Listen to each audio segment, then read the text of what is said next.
Salah satu indikator penting menuju negara maju adalah penyediaan dan modernisasi transportasi publik. Semakmur apapun suatu negara, tanpa transportasi publik yang memadai, maka negara itu hanya akan berkutat di zona negara berkembang. Dan moda transportasi publik yang berskala massal, cepat dan terjangkau adalah kereta api. Di sini, Indonesia sedang berusaha mencapai targetnya. Itulah yang akan menjadi tema kami dalam video kali ini. Pernah nggak kalian naik kereta api sebelum tahun 2009? Jangankan kereta antar daerah, untuk yang tinggal di ibu kota, kalian pasti tahu bagaimana kondisi kereta api Jabotabek saat itu. Semrawut, kumuh, dan jauh dari kata nyaman. Pengamen dan pedagang asongan muncul di setiap stasiun. Copet berkeliaran di mana-mana, dan pemandangan paling epik ialah bagaimana penumpang duduk berdesak-desakan di atas gerbong kereta. Sangat berbahaya. Padahal itu kereta ibu kota. Bayangkan, sekelas ibu kota negara saja kondisi keretanya seperti itu. Bagaimana dengan di daerah-daerah? Karena situasinya hampir sama, Indonesia bahkan dikatakan selevel Bangladesh dalam hal pelayanan kereta api. Jorok, kumuh, dan tidak teratur. Sebelum tahun 2009, sepertinya sulit meramalkan akan terjadi perbaikan. Masyarakat pun enggan untuk berubah. Naik kereta tanpa tiket, bayar di gerbong, makan, buang sampah, dan merokok di dalam kereta api adalah hal biasa. Di titik itu, membayangkan negara ini menjadi lebih baik saja rasanya terlalu muluk-muluk, apalagi bermimpi menjadi negara maju, sepertinya mustahil. Bukan saja kondisi fisik kereta yang kumuh dan tidak terurus, tapi juga seluruh manajemen perkeretaapian di negara ini sangat buruk. Tapi, itu dulu. Sekarang lihat bagaimana kita berevolusi.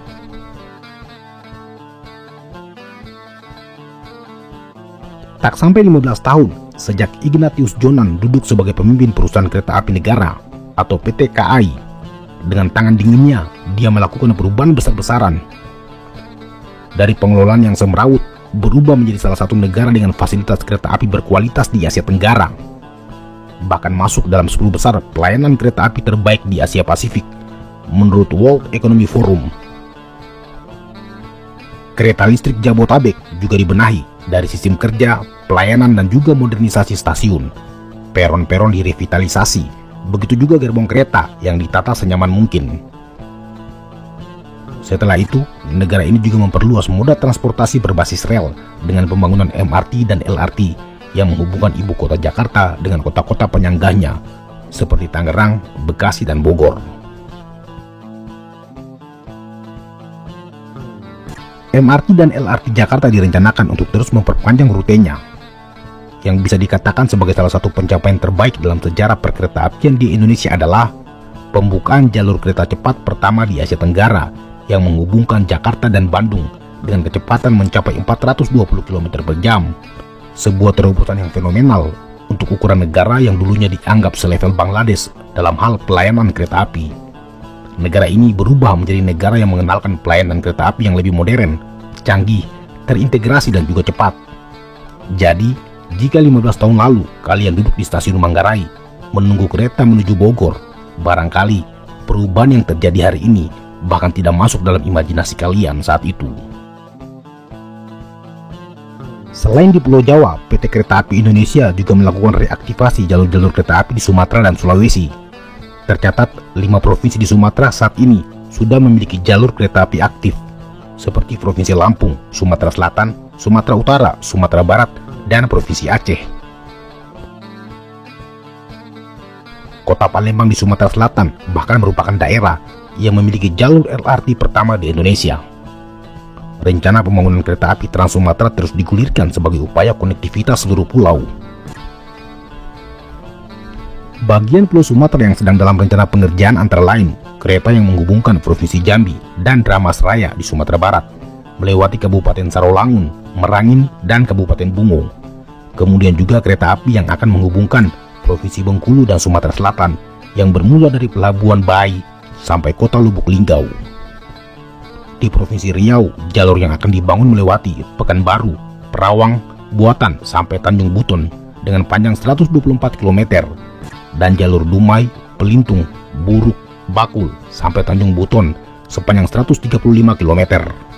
Sementara di Pulau Sulawesi, proyek kereta api Trans Sulawesi menjadi salah satu target penting yang dikejar pelaksanaannya. Proyek itu dapat menghubungkan Sulawesi bagian utara, yaitu kota Manado, dan Sulawesi bagian selatan, kota Makassar.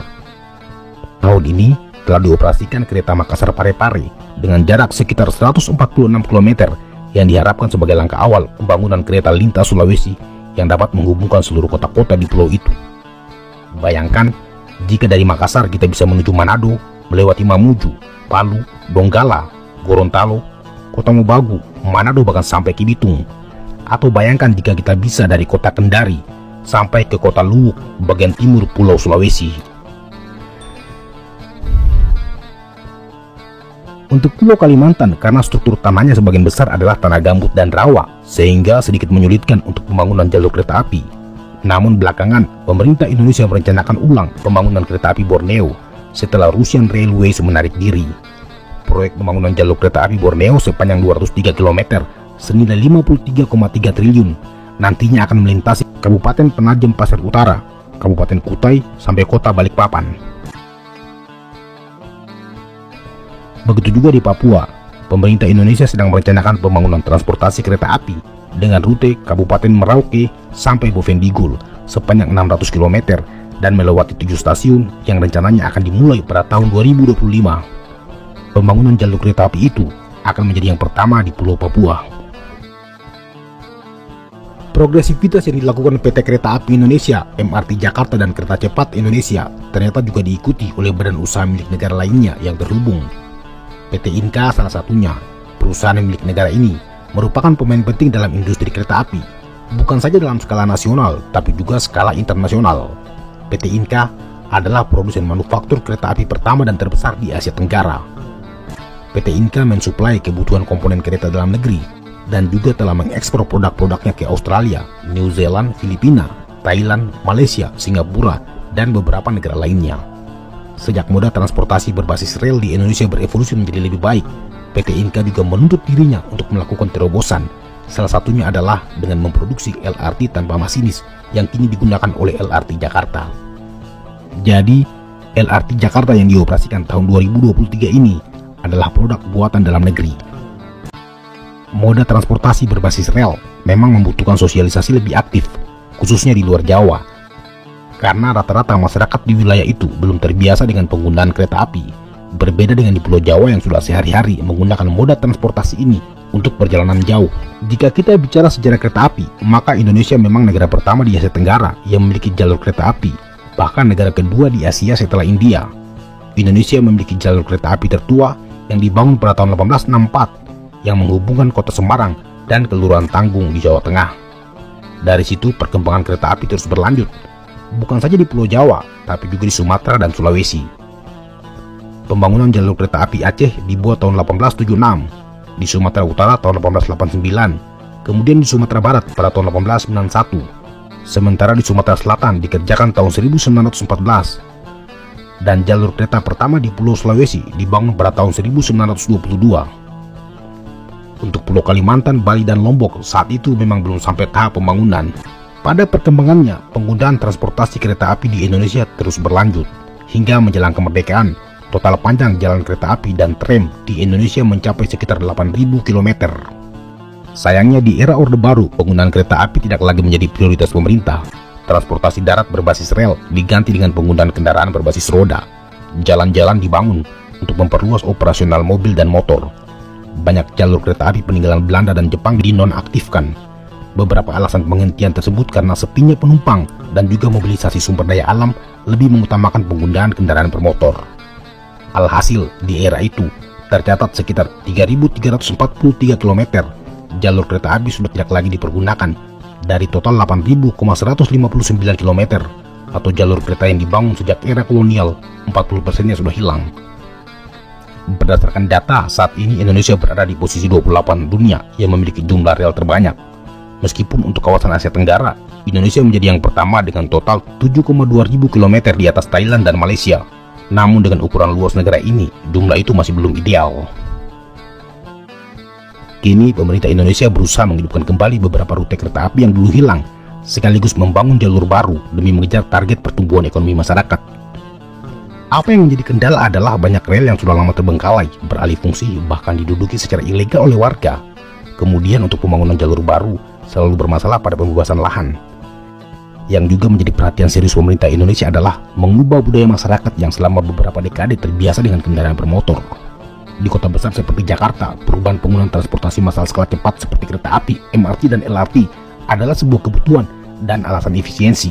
Namun di kota-kota kecil, khususnya di luar Pulau Jawa, penggunaan kereta api belum menjadi prioritas utama. Menjadi negara maju membutuhkan perubahan mindset, kebiasaan, dan juga perilaku. Jika kita lihat revolusi kereta api di Indonesia seiring dengan perubahan perilaku masyarakat, khususnya di Jakarta, kita bisa lihat bagaimana masyarakat ternyata bisa menjadi teratur. Dari yang dulunya susah diatur, tidak bayar tiket, naik di atas gerbong kereta, bergantung di pintu kereta, maka lihat sekarang, berubah 360 derajat. Artinya, masyarakat ternyata bisa dibentuk menjadi lebih baik. Jadi begini, negara maju cenderung memiliki infrastruktur dan transportasi publik yang lebih baik dan lebih maju. Mereka mengalokasikan sumber daya besar untuk membangun dan memelihara sistem transportasi, termasuk jaringan kereta api. Pada dasarnya, transportasi publik yang efisien dapat memberikan dampak positif terhadap ekonomi karena alasan mobilisasi dan akses yang lebih mudah. Di Asia Tenggara, Indonesia memang masih berada di bawah Singapura dan Malaysia dalam hal kualitas perkeretaapian. Tapi itu wajar, negara ini belum lama bangun dari tidurnya, sedang menggeliat dan mengejar ketertinggalannya. Dengan ukuran wilayah yang luas, maka itu menjadi tantangan tersendiri. Tapi banyak yang optimis, jika tren pembangunan kereta api terus dipertahankan, maka bukan tidak mungkin kita bisa naik level. Atau kalian punya pendapat berbeda?